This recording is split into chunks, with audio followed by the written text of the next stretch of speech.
Good evening, everyone. If you are just joining us, you found us. We're in the right place. We will get started here in just a moment. We've got a large group with us this evening, and we want to make sure that everyone has the opportunity to log on to Zoom.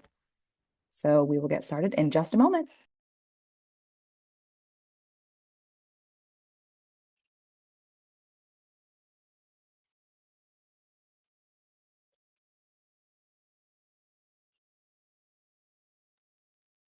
If you are just joining, good evening. We will get started in just a moment.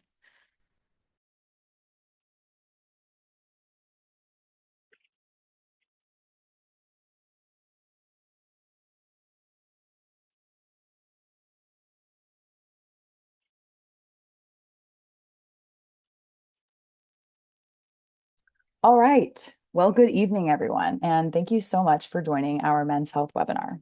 We are so excited to have the opportunity to share important men's health education with this group tonight. My name is Brittany Conan, and I am the host of tonight's event. I'll start with a couple of housekeeping items, and then I'll introduce our speaker.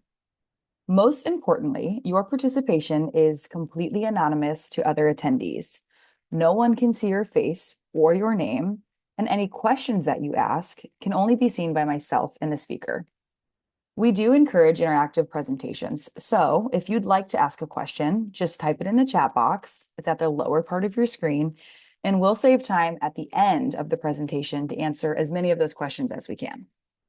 Tonight's webinar will be presented by Dr. Shah, who is a general urologist at Urology Associates in the South Denver market.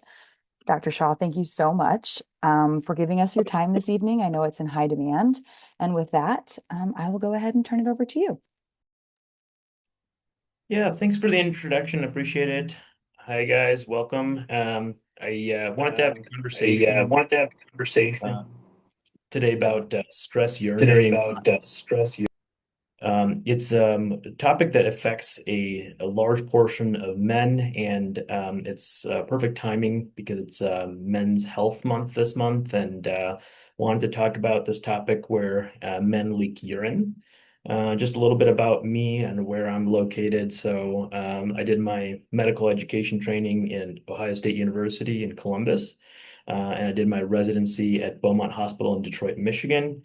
Um, we currently have two offices that we operate out of for Urology Associates, one in Lone Tree and another in Littleton. The phone number is the same and it's listed there for you if you need. My specialization is in anything that's general urology. Kind of my philosophy is I'd like to be able to take care of anybody that walks through the door. And so I try to make sure I'm doing some of everything. So I do robotic surgery for prostate cancer. I do BPH surgery for enlarged prostate.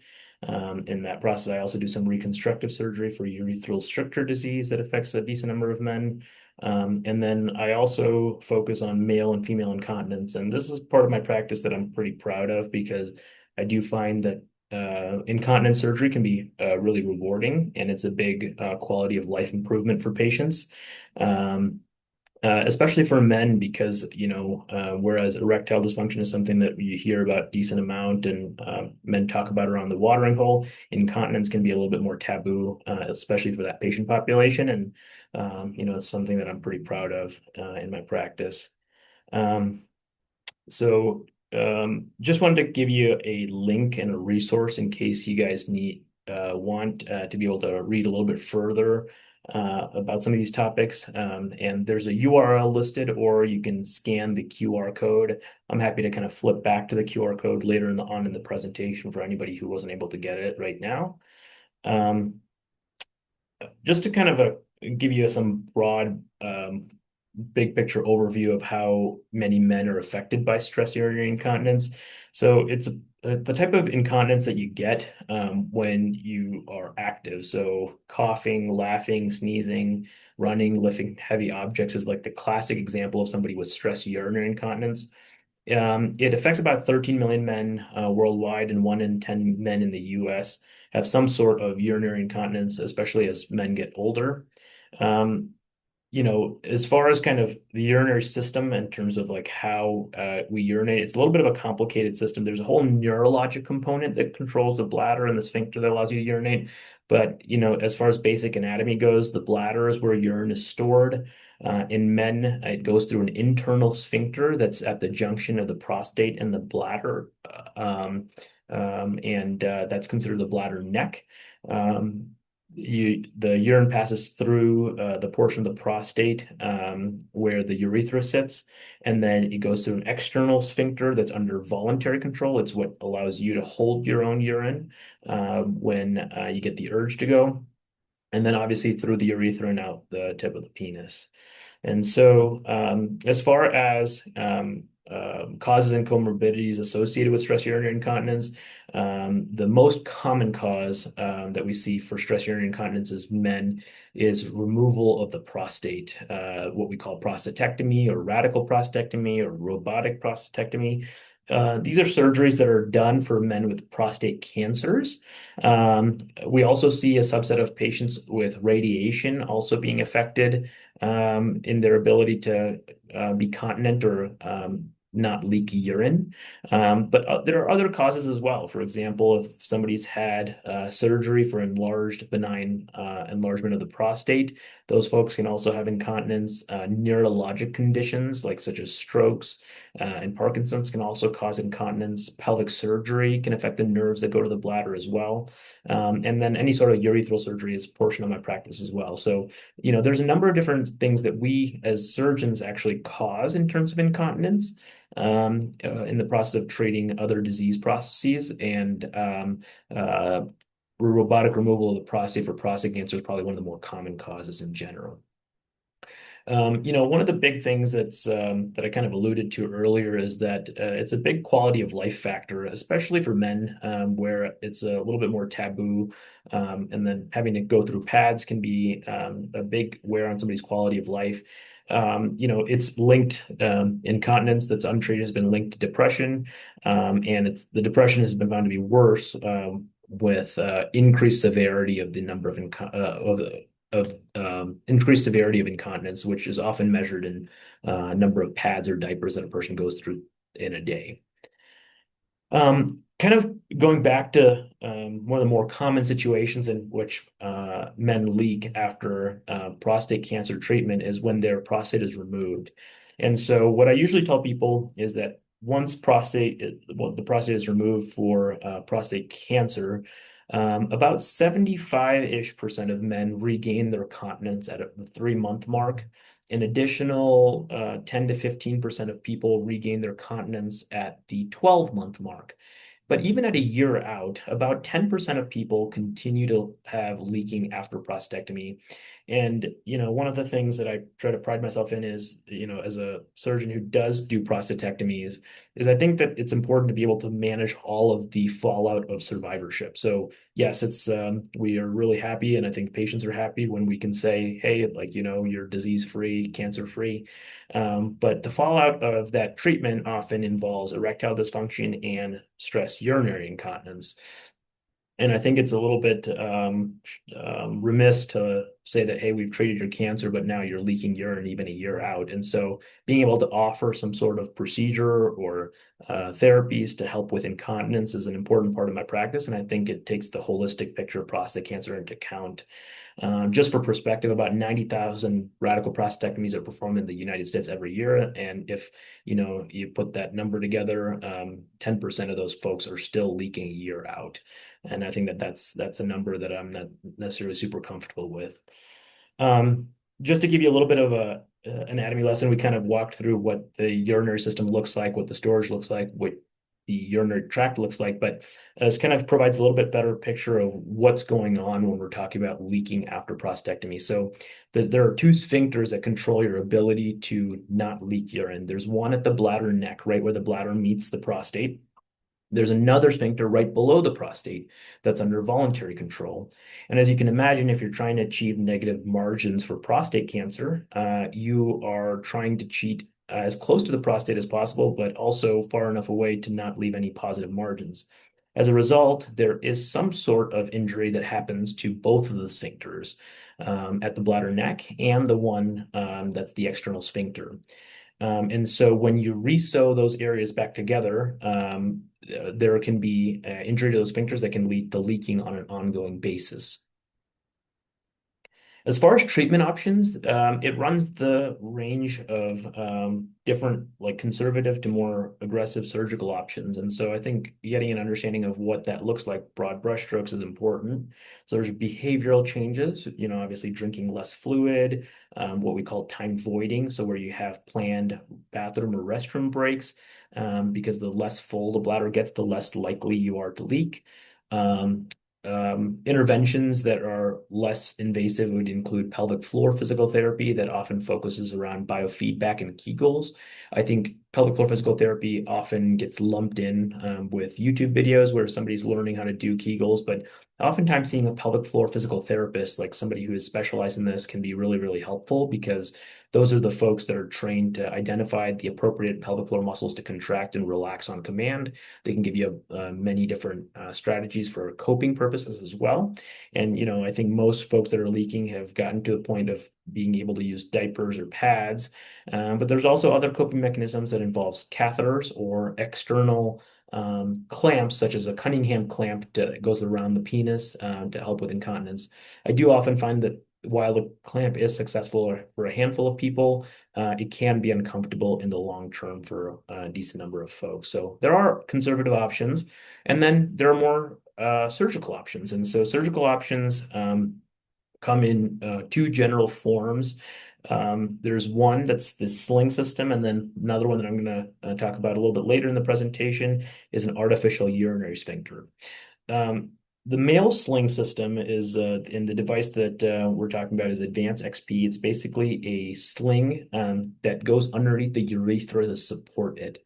The incision that's made in order to place the sling is behind the scrotum and between the scrotum and the rectum. We basically identify the urethra and we pass a sling, which sits like a mesh membrane underneath the urethra, and it provides additional support. That sling is tunneled through two small poke holes on the inside of the thigh. And a sling is probably a better option for somebody with more mild to moderate stress urinary incontinence. If somebody's having more severe incontinence, sling may not be the best option, and that's where the artificial urinary sphincter will come in. Mild to moderate stress urinary incontinence is considered 2 to 4 pads a day.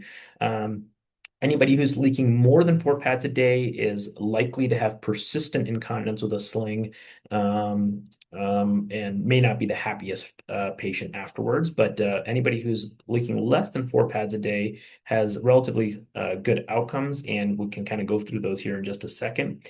It's a less invasive procedure, and I guess the biggest thing to talk about is that it works without any action on your part. So what I mean by that is that it's not a device that needs to be operated. As the sling is positioned and tensioned appropriately in the operating room, once the procedure is over, almost immediately people experience an improvement in the degree of incontinence that they're having, and it does not require any functional piece from you in order to operate the device. And I think that's the biggest thing to talk about with the slings. And the way that a sling works, and I've kind of alluded to this. So let's say this is the bladder and this is the urethra. It sits like a hammock underneath the urethra to give it support that has otherwise been removed at the time of prostatectomy or what have you, any sort of pelvic surgery. And this is how it restores control. As far as success rate of the procedure, it's quite high. In the appropriately selected patient, satisfaction rates are 90% in the general population. And as far as kind of like follow-up goes, outpatient, the procedure is performed outpatient. We kind of talked about the incision already. As far as kind of return to activity goes, I usually tell most folks that they can get back to regular activity after a sling in about 2 to 3 weeks. Recovery from the incision is relatively straightforward. Counter to what most people expect, that incision is not does not cause a lot of pain, and people often don't need a catheter afterwards. They're going home the same day. So I think that there's a lot to be said for a sling in the appropriately selected patient. Kind of moving on to somebody who has a little bit more severe incontinence, so more moderate to severe incontinence. The gold standard for those folks is an artificial urinary sphincter. And as opposed to the sling, this is actually a device. Um, this device is also an option for people who have undergone radiation. So a sling, and one of the things I hadn't mentioned before is that a sling is not indicated for anybody who's had radiation prior. So even if there's somebody's having mild to moderate incontinence, if you've had radiation for any reason to the pelvis prior, sling is not the best option, whereas an artificial urinary sphincter is. Um, it's designed to restore continence by having a what appears to be a blood pressure cuff around the urethra. There's a secondary portion of the device that's the reservoir where fluid sits when it's not in the blood pressure cuff, and then a pump in the scrotum that acts like almost like a third testicle that you can use to pump the device in order to open and close the blood pressure cuff to allow you to urinate when it's time. I think the biggest thing I can say about an artificial urinary sphincter that it is operated by the person. And so every time that you need to urinate, you actually have to open the device using the pump that's in the scrotum. It does require good cognitive ability. So, recognizing that, hey, I have to urinate and I need to operate this device, as well as manual dexterity. And so being able to actually squeeze and apply pressure. And that's just something that I take quite a bit of time in clinic to evaluate to make sure that the person is the right candidate for this procedure. But an appropriately selected candidate, this is an excellent procedure to help restore incontinence. Most folks that have this implanted are down to less than a pad a day afterwards. Um, as far as the device itself, this is kind of what I alluded to. So you have the blood pressure cuff that's around the urethra. It's operated by the pump that's in the scrotum, and then the fluid that's in the cuff needs somewhere to go. So it goes to the pressure regulating balloon that's placed above the pubic bone. The part of the device that you can often feel is just the pump and sometimes the tubing that goes to the pump. But the rest of the device is discrete. It's all internal. There's no external pieces to this device, so it's all implanted internally. Um, Just wanted to give you a little bit of an idea with a video clip to see how the artificial urinary sphincter operates. And so give me a second here. The video is going to play.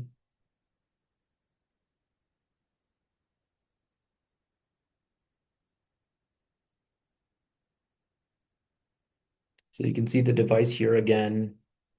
You can see where the device is squeezing. This is done through and through the scrotum. As you can see, when you're ready to urinate, you operate the device. The fluid goes from the blood pressure cuff to the pressure regulating balloon. And then automatically, the fluid goes back actually into the cuff. So nothing needs to be done to close the device again. It automatically closes after a minute or so, and continence is restored afterwards.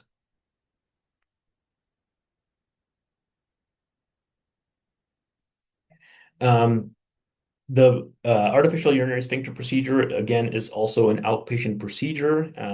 If anybody requires a night stay in the hospital, that's also an option. But for the most part, patients can go home the same day. It's done with a few small incisions. Again, an incision behind the scrotum and between the scrotum and the rectum in order to place the blood pressure cuff. There's also a secondary incision right above the pubic bone to place the pressure regulating balloon. Recovery, again, from an incision standpoint, is relatively straightforward and quick. We do leave the device locked in the open position until about 4 to 6 weeks after the surgery to allow everything to heal prior to having you activate the device. So at about the 4 to 6 week mark, we have you come into our office, and then I show you how to use the device and make sure that you're comfortable using the device before we set you off to the races. As far as cost and coverage goes, these are both procedures that are well covered by insurances when medically necessary. What I generally try to do is make sure that when we're signing you up for this procedure, that our billing department, which is really, really great, works with you to make sure that you understand what to expect from a cost standpoint and give you a good estimate. But again, insurance coverage is really good for procedures like this because they've been around for a while and they are standard of care for anybody who has persistent incontinence after trying some of the conservative therapies that we talked about. There is the option to also kind of see how other people who've gone through procedures similar to this have fared and their stories. There's a QR code here that talks about patient testimonials. It's a little bit of a longer video, 5 to 6 minutes, so I'm not going to play it just yet right now. But if you'd like to go to the video and check it out, it's also available at that fixincontinence.com website. And there's a QR code here that you can scan to be able to watch the video and hear some patient testimonials. It's important to realize that not that every single procedure that we do carries its set of risks. I think the biggest thing that I always talk to people about with procedures like this is that the risk that it may not do what we want it to do, so that you can have persistent incontinence after a procedure like this, albeit that rate is low, less than 10%, but device not working is a possibility. And the other thing is that at least the artificial urinary sphincter is a mechanical device, and so it has components like the pump and the balloon. And over time of use, those devices can fail, but the vast majority of people are able to have those devices functional for about 10 years. Um, if we make any of these procedures too tight around the urethra, which I spend a lot of time intraoperatively trying to prevent, there's a risk of urinary retention, meaning the ability not to be able to pee. Most of the time, those are self-limited and resolve on their own. But if they persist, they might require a revision surgery. Post-operative pain, just like any surgery that you might have, but we can help you manage that. Risk of an infection is the other thing that we talk about, and I spend a lot of time talking to people, especially who are getting an artificial urinary sphincter, about is making sure their diabetes is well managed. People whose diabetes is not well managed are at an increased risk of an infection, and if an infection were to present, sometimes it does require removal and replacement of the device at a later date. And while we take all sorts of steps to reduce risk of infection, including antibiotics and antibiotic irrigation, appropriate patient selection is paramount, and that's something that we spend a lot of time talking about in clinic when we're doing consultation for procedures such as this. Um, if the device is placed too tightly, there's a risk of an erosion of the device into the urethra. But again, we spend a lot of time making sure that the device is not too tight, because that's, I think, a really important part of placing devices such as this. Um, to kind of summarize some of the things that we've talked about, stress urinary incontinence is a very, very common problem that affects men who've undergone prostate cancer treatment. Oftentimes, the physicians or care providers who are dealing with the prostate cancer are focusing on the cancer, and I think that the functional outcomes such as erectile dysfunction and stress urinary incontinence are sometimes overlooked because I think that when we're focusing on the cancer, we get a little bit of tunnel vision. But I think it's really important to realize that a decent number of the folks that we treat do have this as a consequence, and it really affects quality of life. And it's important to know that there are a variety of treatment options, anywhere from really conservative management all the way to surgical management, like we've talked about. I think understanding that people who've been dealing with this for quite some time, that quality of life can significantly improve with one of these surgical options is an important thing to realize, and that they can offer a long-term solution to this problem. And obviously, we're always happy to talk to you and kind of talk you through all these different options, see what's the right option for you. I think that's an important thing that we do in our clinic. Just some safety information here, and then one of the things that I wanted to talk to you about was that there is an option to talk to a patient champion, and there's a phone number to call in order to kind of discuss with patients who've gone through this, a health perspective on what it looks like to go through a procedure for stress urinary incontinence. And just like anything that you go through healthcare wise, it's always nice to be able to talk to somebody who's been there before. Is there any questions that I can answer?